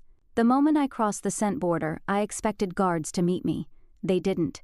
Instead, Cade himself was waiting, standing beside the cliff overlooking the dark valley, shirt sleeves rolled, jaw tight, hands clenched. He looked like he hadn't slept either. And you came back, he said. And I had to. He crossed the distance between us in a few slow, deliberate steps. Tell me why. And because Garrick isn't just after Emberclaw or me. I met his eyes. Pin wants everything. Cade's eyes narrowed. What did you find? So I told him. Every word, every whisper. The truth I had uncovered. The sentinel in the deep archive. The fifth wolf. The unsealed power. Cade didn't interrupt. He listened, jaw tightening, breath held. When I was done, he ran a hand through his hair and exhaled a long breath. And I've suspected for weeks that Garrick was drawing power from somewhere beyond our world. he said. There's been signs, shadows moving when they shouldn't, wolves going feral, a sickness spreading in the minds of some younger shifters. I stepped closer. We need to unite the packs, get to the other alphas before he does. He gave a bitter smile. The other alphas barely trust me. They think I killed my own father. And we make them trust me. His eyes found mine then, slowly, carefully. Is that why you're really here? His voice was low. To forge a pact? I didn't flinch. I came because I trust you, Cade. Because I need you. He stepped in, 1 breath, 2. Then his fingers brushed my cheek, almost tentative, like he was afraid I'd break apart. Luna, he said softly. I don't know what this is between us. I don't even know what we're supposed to be. I don't either, I admitted. But I know it feels like fire, and I don't want to run from it anymore. He pulled me to him, mouth hot against mine, and this time there was no hesitation. Just heat, desperation, need, the kind of kiss that stripped everything away, history, bloodlines, war. And I knew then we would burn the world if it meant keeping each other safe. The sun rose the next morning, casting an eerie gold over the forest clearing. But it brought no warmth. I stood at the edge of Bloodfang territory, the wild wind tugging at my cloak, and watched Cade as he spoke in low, serious tones to his second, Dax, a wiry man with sharp eyes and a sharper tongue. Dax's distrust of me hadn't faded since the night I'd arrived here, bleeding and unconscious. If anything, it had deepened. She's from the enemy's bloodline, he said to Cade without trying to lower his voice. How are we supposed to trust her now, when everything's falling apart? Say she's not the enemy, Cade replied. She's the key to stopping one. His voice had changed over the past few days. It wasn't just authority, it was conviction. He wasn't speaking as a wolf defending his pack. He was speaking as a male defending his mate, even if neither of us had said the word aloud. When Cade dismissed Dax with a nod, the man threw me one last look before disappearing into the trees. Cade approached me then, slow and steady, the way he always did when something weighed heavy on his shoulders. Scouts say Garrick's preparing for something big, he said, a more movement than usual across the eastern border. We think he's heading for the Silverfang summit in 3 days. I turned to him. If he gets the Silverfang Alpha on his side, he'll control 3 of the 5 regional packs. That's enough to call a forced unification vote. The council would have to recognize him. Cade's jaw clenched. He doesn't want recognition. He wants domination. No. He stared at me for a moment, then asked quietly, And what do you want, Luna? The question stunned me. I opened my mouth, unsure how to answer. I wanted my home back. I wanted my mother's name cleared. I wanted to stop Garrick. I looked up at him. I want a future, I said softly. One where I'm not just my father's daughter. Where I get to choose what I stand for, who I stand with. The silence stretched between us. But it wasn't empty. It was charged. I can't offer peace, Cade said, his voice rough. Not right now. Maybe not ever. Sin, I didn't ask for peace, I whispered. And I asked for truth. He stepped closer, and his presence was a storm all its own. I could feel the heat of his body in the chill of dawn, the tension that vibrated in his veins, the weight of the battle he was carrying, and still he let me bear part of it. I want you at the summit, he said, by my side, as my second. I blinked. What? And I'll call for a challenge. If Garrick thinks he can take the Silverfang Alpha by words alone, I'll counter with an open duel. Bloodfang hasn't lost a challenge in generations. If he wants domination, he'll have to go through me. And you want me standing with you? Not want, he said. Need. The breath caught in my throat. My heart thudded. This wasn't a casual gesture. A second in a summit challenge wasn't just a representative. It was a statement, an allegiance, an unspoken declaration of shared strength and of trust. He was staking his reputation on me. Say yes, Cade murmured, and it'll be the last time you stand in anyone's shadow. For a moment, I forgot how to speak. So I stepped forward instead. My hand slid into his. In. His smile, rare and slow and devastating, broke through the tension. Then we turned toward the looming horizon. Because war was coming, and we were going to meet it together. The war room in Bloodfang's stronghold wasn't much of a room at all, just a circular space carved into the base of the cliff, marked by a carved obsidian table and walls covered in old pack maps and bloodied banners. Cade and I stood over a spread of parchment, marking routes and alliances. "Frostbane might help," I said, tracing a line with my fingertip. "An NA Alpha owes me a favor." Cade arched a brow. "A favor? Since I helped him smuggle his Omega Mot out of Emberclaw 6 months ago when Garrick tried to have him executed for dishonor." I shrugged. Alpha's mate was pregnant. Cade huffed a quiet laugh. "Oh, what, you're full of surprises. When most of us daughters of traitors are." He didn't flinch. Instead, he reached across the table and brushed a strand of hair from my face. "You're not a traitor," he said. "You're the only one in this damn valley telling the truth." The warmth of his touch lingered longer than it should have. I felt it down to my bones. Something shifted in his gaze.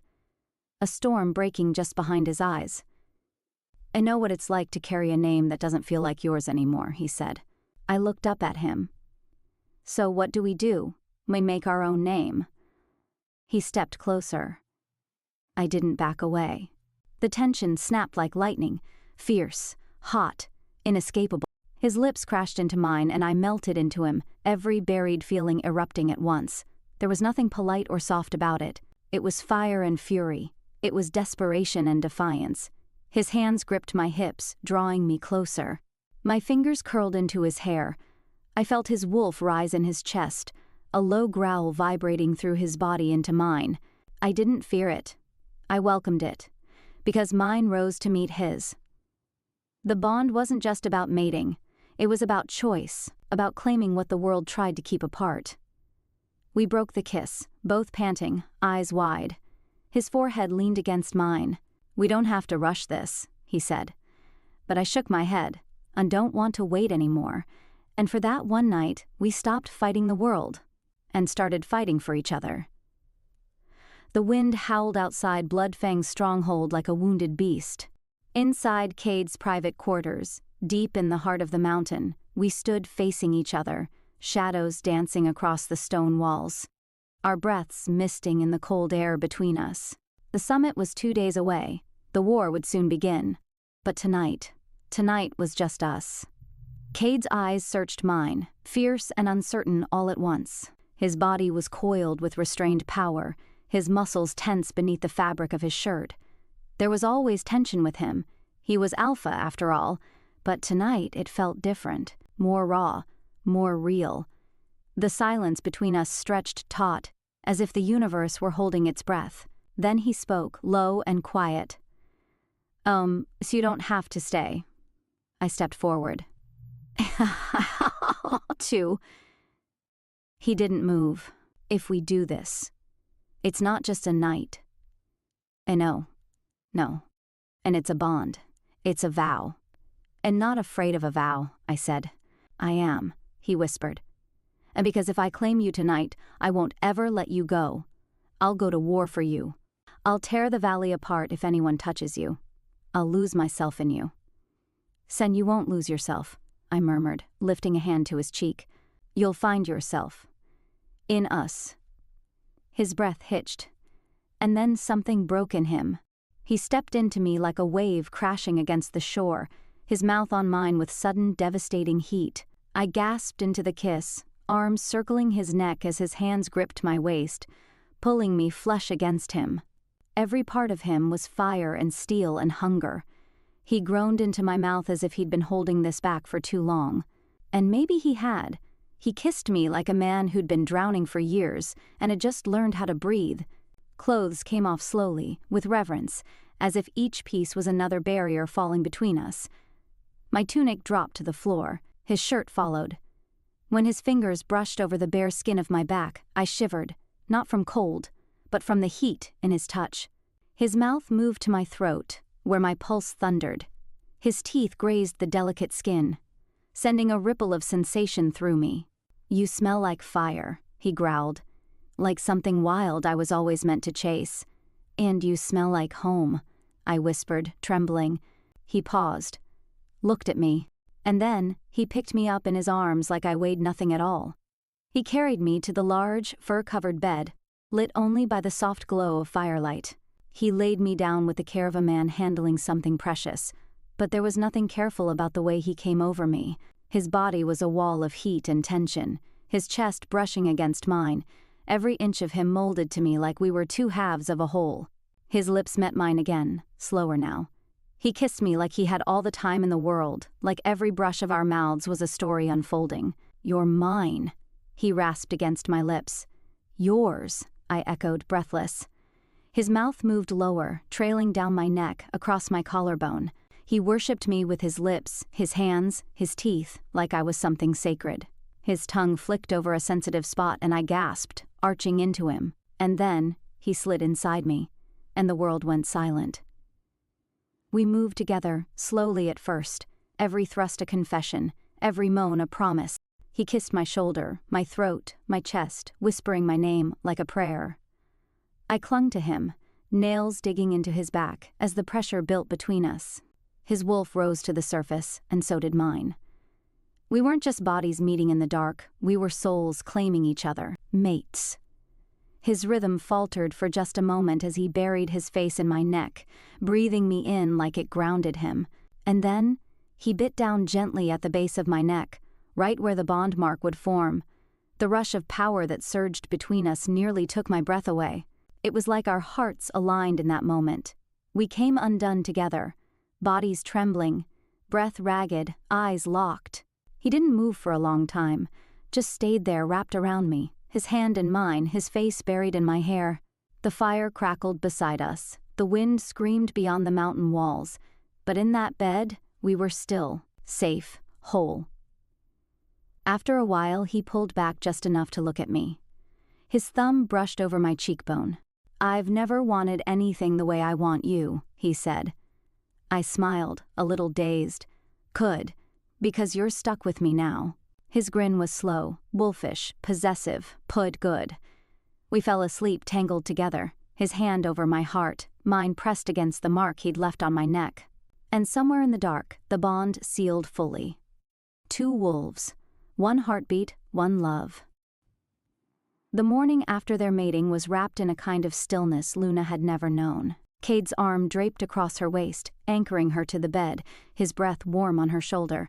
Beneath the heavy furs, their naked bodies were entangled, still flush from the night before.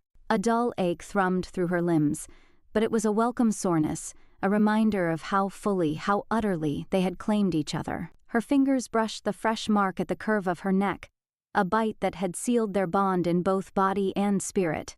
She was his mate, and he was hers. But there was no time to linger in the sweetness of it. By dusk, they would be standing before the Summit Council, and Garrick, Luna's brother, would be there, waiting, scheming, ready to destroy everything. A quiet knock came at the door. Cade stirred. "What?" "Olfa," came Jorah's voice, muffled. "The Summit emissaries have arrived. They're waiting in the war hall." Cade cursed softly and rolled out of bed, his muscles rippling as he moved. Luna sat up slowly, clutching the furs to her chest, watching him dress, black trousers, boots, his blood-red cloak. She saw the tension in his shoulders, the way his jaw clenched. He wasn't just preparing for a political meeting. He was going to war in every way that mattered. "And you don't have to come," he said without turning. "I'm your Luna now." She rose and stepped into the robe draped at the end of the bed. "That means I stand beside you. In everything." He turned to face her then, eyes dark and full of something deep, something more than love. Respect. Trust. Unyielding belief. "Then stand with me today," he said, "and no matter what." She nodded. Always. The war hall of Bloodfang Keep was a chamber carved straight into the mountain, its ceiling held by thick stone columns etched with the history of the pack. Torches flickered in iron sconces. At the center stood a long obsidian table, around which the Summit emissaries had gathered, betas, alphas, and envoys from the various territories.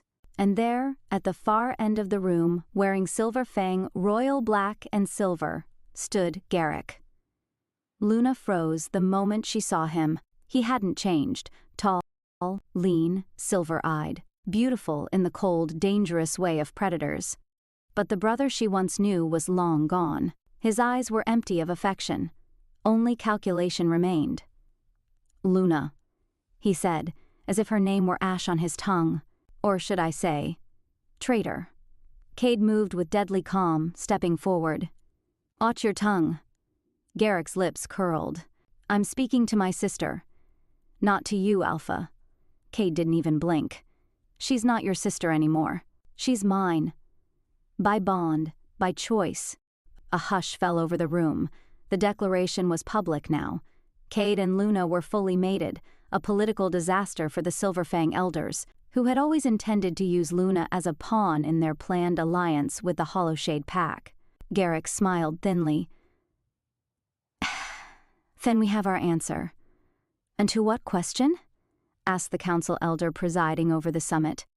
Garrick lifted his hand, and behind him, several Silverfang warriors stepped forward, revealing shackled prisoners. Luna gasped. Her father's former advisor, 2 Bloodfang scouts, and "Para," she whispered. Her best friend, the Omega who had smuggled her food, who had risked everything to help her escape the Silverfang compound. Blood streaked Dara's face. Her wrists were bruised from silver cuffs. Her mouth was gagged, but her eyes met Luna's, fierce, unbowed. Garrick gestured grandly. "These individuals conspired with the Bloodfang Pack in treason against the rightful Alpha of Silverfang. Their punishment is death, as declared by the ancient law." Cade's hand gripped the edge of the table. "That law applies only to traitors. These are not your subjects anymore." "They are," Garrick snapped. "They were born under my rule.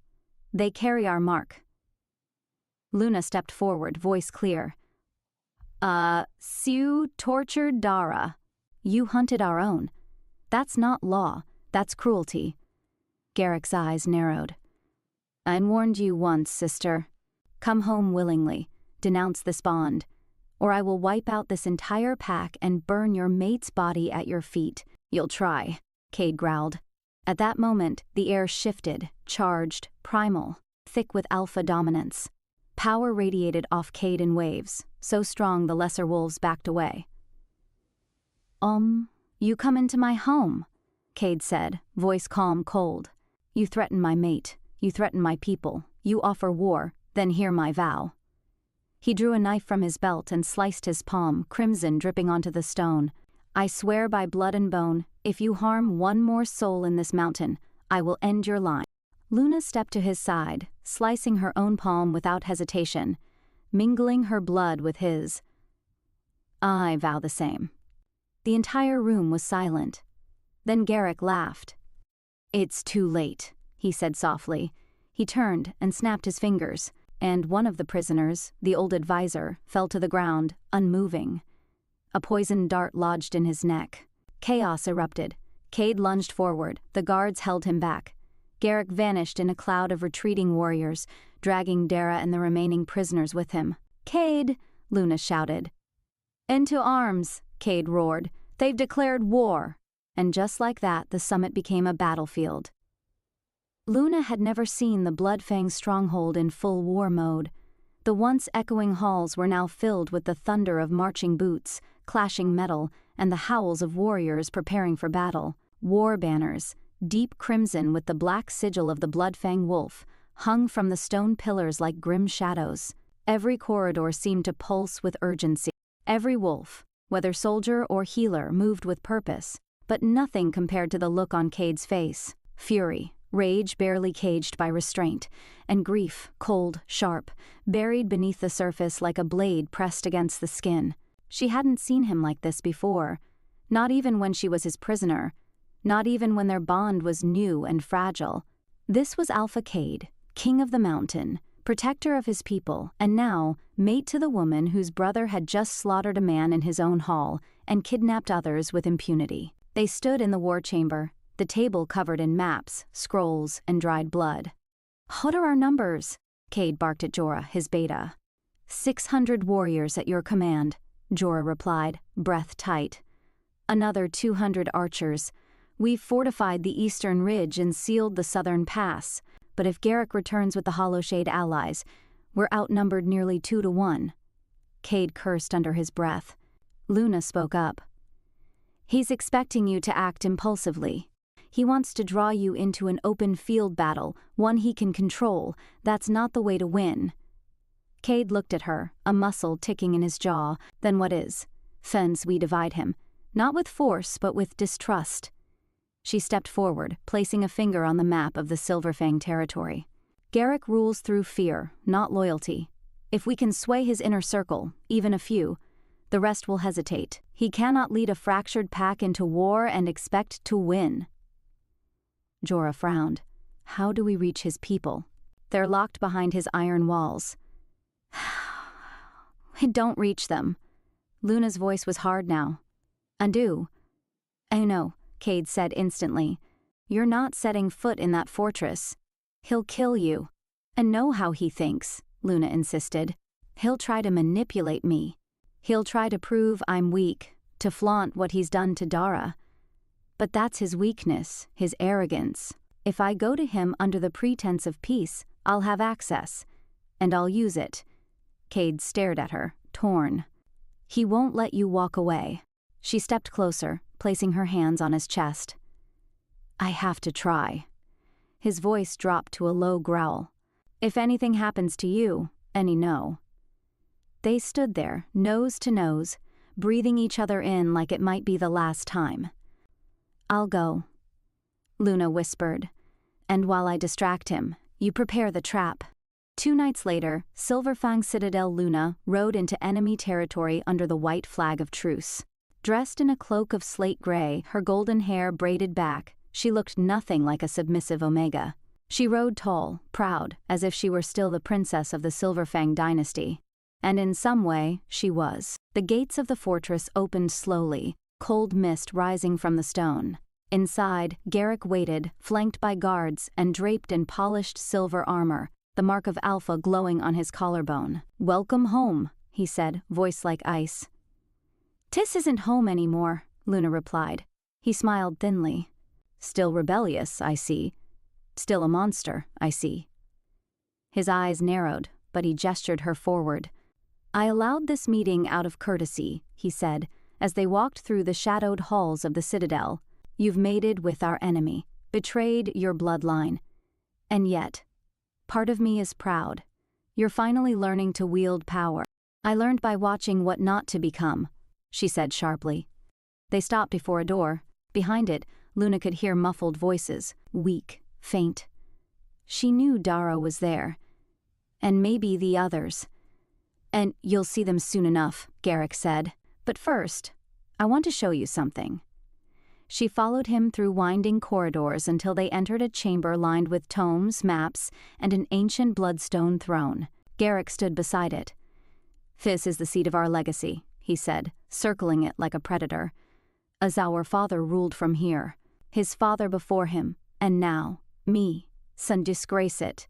Sanai redefine it, he snapped. She saw it then, how tightly he clung to control, how desperately he craved validation. He wasn't invincible, he was scared, of her, of Cade, of losing everything he believed was owed to him. I didn't come here for speeches, she said. And I came for the prisoners. Garrick raised a brow. And what will you offer in return? She hesitated. Then, slowly, she unfastened the clasp of her cloak and let it fall. Garrick's eyes flicked to her neck, where Cade's mating mark glowed faintly beneath her collarbone. You chose him, he whispered. You let him claim you. Sen, I chose myself, she said. Something you've never done. You're still a scared boy hiding behind bloodlines and thrones. The silence crackled between them. Then Garrick's voice dropped. I'll release the prisoners, one, for a price. She knew what he meant. You want me to renounce the bond, she said. He stepped closer. And you return to Silverfang, as Luna of our people. I'll spare the prisoners. I'll grant the Bloodfangs passage to the northern ridges. No bloodshed. Luna's heart pounded. It was a lie, a trap, but it bought time. I'll consider it, she said slowly. Garrick smirked. So you have 2 days. If you refuse, Dara dies next. Meanwhile, Bloodfang Mountain Cade stood before the war table, a storm in his eyes. She's been gone 2 days, Jorah said. Only you should have sent scouts. Soulmate made me swear not to, Cade growled. But what if she's not? Jorah went silent. Cade looked up at the torches, jaw clenched. She's playing him. I know her. I feel her. The bond between them pulsed, faint but alive. He closed his eyes and whispered, "Come back to me." The silence in the Silverfang citadel was oppressive. Cold stone and colder eyes followed Luna's every step. By now, the illusion of neutrality had worn thin. She wasn't a visiting diplomat. She was a wolf in a den of enemies, an Omega traitor marked by the rival Alpha. Only the fragile truce held her upright, like a thread pulled taut in the wind. 2 guards flanked her as she was led to the lower dungeons. Each footstep echoed like a drumbeat in the dark, a warning to turn back. But she didn't. She couldn't. Dara was here, and maybe others, and Luna wasn't going to leave without them. The corridor narrowed into torchlit stone. Rusted metal bars lined the walls, sealing in misery, 1 cell at a time. The air was thick with dampness and the coppery sting of dried blood. "In here," said the guard. The heavy door creaked open. Dara lay inside, barely conscious, her once vibrant brown skin now pale and bruised, lips cracked, breathing shallow. Her wrists were shackled, her clothes torn, but her spirit, Luna saw, wasn't broken yet. "Dara," Luna whispered, dropping to her knees beside her. The warrior groaned, her eyes fluttering open. "You?" "No. This can't be real." "It's me," Luna said, gently cradling her head. "I came for you." "Sick gods," Dara whispered. "Cade, he doesn't know I'm alive. They told me you both were... We're alive, and we're coming for you. All of you." A tear slipped down Dara's cheek, and they took Jalen and Corin. I don't know where. They said they're using them as bait. Luna's stomach clenched. Garrick was planning something, bigger than she'd thought. "How many guards? How often do they come?" "Only during shift changes," Dara whispered. "Every 12 hours. Sometimes they bring food. Usually they bring fists." Luna's hands curled into fists of her own. "Not anymore." She stood and turned to the guards. "I've seen enough. She needs water and a healer." "Since she's alive, isn't she?" one of them sneered. Before Luna could speak, another voice broke through the shadows. "Enough." Garrick stepped into view. The guards instantly straightened. He moved closer, eyes flicking between Luna and Dara with a mocking curiosity. "Touching, really," he said. "I can see the bond between you two. Pack loyalty, that's admirable. Pity it's been twisted by your choice in mates." Luna met his gaze unflinchingly. "You want me to betray Cade? To come back to you? Why? Because you know you can't win without me?" His face hardened. "I want what's mine. You, this pack, and the honor you spat on." She stepped forward, inches from him now. "You don't want me, you want control. You want to take everything that threatens your ego and cage it. But I won't break for you." Garrick's eyes darkened. "Oh, you already have. You just don't see it yet." He turned and left with a rustle of his long coat. But Luna didn't miss the flicker of uncertainty in his eyes. He was losing control, and it terrified him. Later that night, Luna was escorted back to the guest chamber they'd assigned her, if one could call a cell without bars a chamber. She paced for hours, replaying Dara's words over and over. They're using them as bait. Jalen, Corin, where were they? And then it came to her. Garrick wanted war, but he didn't want a battlefield. He wanted spectacle, a public execution, one that would break Cade and turn the tide without a fight. And he would use Luna as the blade. She didn't sleep. Instead, when the guards shifted posts at dawn, she slipped a small runestone from her boot, one of the last gifts Cade had pressed into her hand before she left. "Only break this," he'd said, "if you need me to burn the world down." She gripped it tightly now, whispering to the bond inside her, hoping it would guide him, reach him. Then, she smashed it against the cold stone. A flare of silver light burst for a moment and vanished. Her message was sent. Now, all she had to do was survive long enough for him to arrive. Meanwhile, Bloodfang's stronghold Cade felt it instantly. A pull deep in his chest, like a breath he hadn't taken yet, like fire licking along his veins. "She called," he said, rising from the strategy table. Jorah looked up. "You're sure?" Cade didn't answer. He was already moving. "Prepare the shadow guard. I want 50 of our best wolves ready to move within the hour. No banners, no noise. We move under the cloak of fog." Jorah's jaw tightened. "To Silverfang? Unto end Silverfang," Cade growled. "And Luna?" Cade looked toward the horizon, his voice like steel. "And bringing my mate home." The moon rose like a pale sentinel in the sky, silent, judging, and impossibly distant. Its silver glow bathed the courtyard of the Silverfang fortress in cold light, casting long shadows across the carved stone arena. Tonight was no ordinary moonrise. This was the night Garrick had planned for weeks, maybe longer. The execution of the traitors. Luna stood in the center of it all, draped in ceremonial black. Her hands were unbound, her hair braided down her back in the traditional Silverfang war braid. A blade had been placed in her hands, a blade she was meant to wield. She would not. Across from her, kneeling and bloodied, were Jalen and Corin, shackled, shirtless, bruised, stripped of their dignity but not their pride. Her heart ached at the sight of them. Corin's eye was swollen shut. Jalen's lip bled freely. But both still looked up at her, not with accusation, but with trust, because they believed in her, still, even now. The Silverfang crowd gathered around the arena in tears, like wolves scenting blood before the kill. Their murmurs filled the night like a storm cloud rolling in. And at the edge of the platform, seated like a dark god upon a throne of carved obsidian, was Garrick. He rose with deliberate calm, arms outstretched. "Tonight," he proclaimed, "we cleanse ourselves of betrayal, of lies, of weakness." His eyes cut toward Luna, gleaming with something like madness. "And we offer our prodigal daughter a final chance to return to us." The blade in Luna's hand felt heavier than steel. It felt like guilt forged into metal. "Luna Silverfang," Garrick called, his voice echoing. "Sioux, stand at a crossroads. Kill the traitors who followed your false mate, or prove your loyalty to the enemy once and for all." A hush fell. Even the wind stilled. Luna looked down at the blade, then at Garrick, then at the prisoners. She breathed once, deep and full, and dropped the blade to the ground. It clattered loudly, a death knell. "And ye choose me," she said, her voice ringing with clarity. "And say not, am not your pawn. I never was."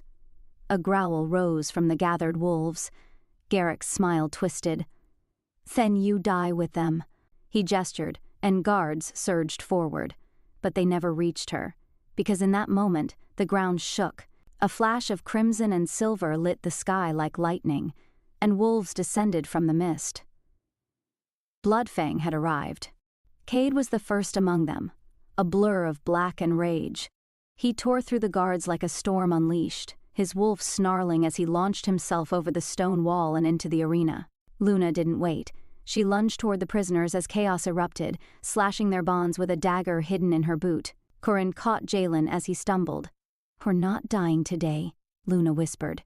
Cade's voice echoed over the courtyard. "Garrick?" The crowd parted as Cade shifted back to human form mid-stride, blood streaking his arms, his bare chest heaving. His eyes locked with Garrick's, glowing with fury. "You wanted war?" Cade said. "You got it," Garrick snarled and launched himself from the throne. Alpha against alpha. Claw against claw. The battle was titanic. They shifted in mid-air, two massive wolves colliding in a blur of muscle and fang. Cade's black wolf was larger, leaner, burning with righteous fury. Garrick's silver beast was brutal and cold, years of cruelty made flesh. They fought across the arena, stone cracking beneath them, blood flying into the air. Luna ran to her packmates, guiding them behind a crumbling column. "Stay down," she whispered. "I'm not losing you again." Jorah appeared at her side a moment later, throwing her a blade. "Figured you'd need this," he said, blood dripping from a gash on his shoulder. Luna took it. "Oh, let's finish this." Around them, the courtyard erupted into battle, Silverfang wolves against Bloodfang infiltrators. The odds were even, the outcome anything but certain. But Cade was holding his own, until Garrick scored a deep slash across his side, sending the alpha crashing into the stone steps. Luna saw red. "No!" she screamed. She surged forward, the blade gleaming in her grip. Garrick turned too late. She drove the blade deep into his side, twisting it with a snarl. "That's for Dara." He howled in rage and backhanded her across the courtyard. Pain exploded in her chest as she hit the stone. But Cade was already up, bleeding but unbowed. He tackled Garrick to the ground and pinned him, his teeth bared inches from his throat. "This ends now." Garrick struggled beneath him, snapping and writhing. "Kill me, and you prove you're no better than me." Cade leaned down, growling softly. "No. I prove I'm stronger, because I don't need to kill to lead." He stood up, turning to his warriors. "Lock him away, strip him of rank, his reign ends tonight." The crowd was silent. Then, one by one, wolves began to kneel. Not just Bloodfang, but Silverfang too. They had seen. Later that night, Luna stood at the edge of the citadel walls, the moonlight painting her hair silver. Cade came up behind her, arms slipping around her waist, pulling her close. "When you saved them," he said, "you saved us all." "Oh," she whispered. "We did." He kissed her neck, tender and lingering. "Come home with me." She turned to face him. "Already am." They kissed deeply, slowly. There was no war between them anymore. No pack lines, no enemy titles, just two souls, scarred, stubborn, and finally free. The valley where the ceremony was held had once been a battlefield. Now, it bloomed with moonflowers. Snow still dusted the edges of the high cliffs, and the night air held a chill, but no one seemed to notice. Every heart beat a little faster, and every eye sparkled with a mixture of awe and disbelief. The Silverfang and Bloodfang packs, two tribes that had once sworn to destroy one another, stood side by side beneath the light of the full moon. Tonight was not about war. It was about something stronger, something even the moon could not ignore. Unity, love, a bond that defied blood and history. Luna stood in the center of the moonstone circle, her dark gown woven with strands of starlight and silver silk. Her bare feet touched the moss-covered ground, and her long braid had been undone, her wild hair flowing freely like a queen of the forest. Around her, the wind stirred gently, as if the earth itself paused to listen. Cade stepped into the circle from the opposite side, dressed in deep black robes trimmed with the red threads of his people's lineage. His expression was quiet but proud, his golden eyes burning like twin embers. Scars lined his chest, and he wore them with pride. He had bled for his people, for her. Tonight, he was hers, and she was his. A chorus of howls echoed through the cliffs, but it wasn't a call to war, it was a blessing. Wolves on both sides lifted their heads and sang to the moon, calling her down to bear witness. Jorah stepped forward, wearing the ceremonial mantle of the new seer. He held a polished obsidian bowl filled with moon water, blessed by both packs. "Tonight, we do not bind wolves by dominance," he said, voice strong and unwavering. "Pant we bind them by choice. By loyalty, by love." He looked between the two of them. "Luna Silverfang, do you accept this union with Kade of Bloodfang, not as a peace offering, but as a promise, between hearts, not borders?" "I do," she whispered, her voice echoing in the silence like a vow the wind would carry for eternity. "And Kade of Bloodfang, do you accept Luna not to tame her, not to claim her, but to stand beside her in all things, in storm and stillness?" "Sin I do," he said, low and resolute. "With everything I am." Jorah dipped 2 fingers into the moonwater and drew symbols on their foreheads, the ancient markings of union, a flame for Cade, a crescent for Luna. When the last mark was drawn, the moon itself seemed to glow brighter, casting a radiant halo over the circle. Then let this be known to all, Jorah said. Since their bond is chosen, sacred, unbreakable. Cade stepped forward and took Luna's hands in his, gazing down at her with so much tenderness it stole her breath. Luna, he said quietly, and you were never my enemy. You were my mirror, my fire, the piece of me I didn't know was missing. Tears shimmered in her eyes. And you were the only one who saw all of me, the girl raised for war and the woman who wanted peace. You gave me the courage to fight for something more. They kissed beneath the stars, and the crowd erupted, not with formality, but with joy. A cheer, a howl, a celebration. The two packs converged like rivers meeting at last, not in conflict, but in communion. Later that night, the private chambers of the mountain lodge were dimly lit by firelight and flickering candles. Soft music played, an ancient melody only the oldest wolves remembered. The walls were lined with gifts and tokens from both packs.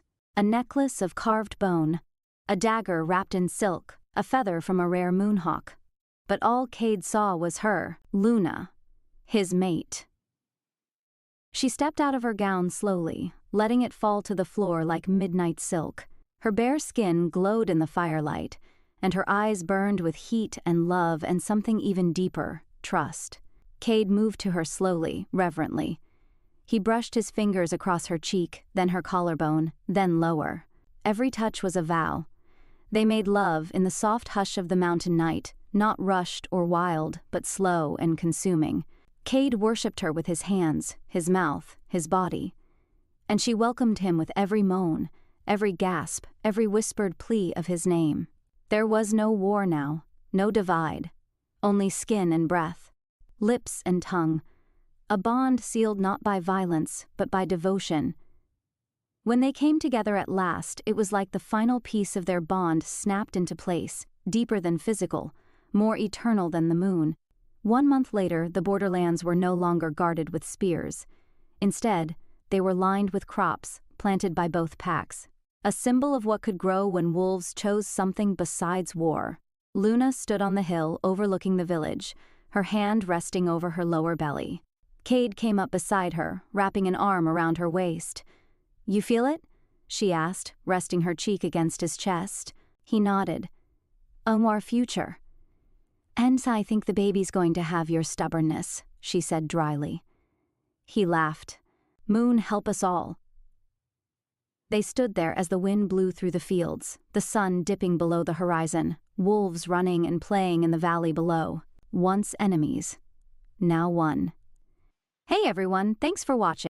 If you loved it, don't forget to like, subscribe, and hit that bell icon for more amazing content. Drop a comment with your favorite moment, and I'll see you in the next one.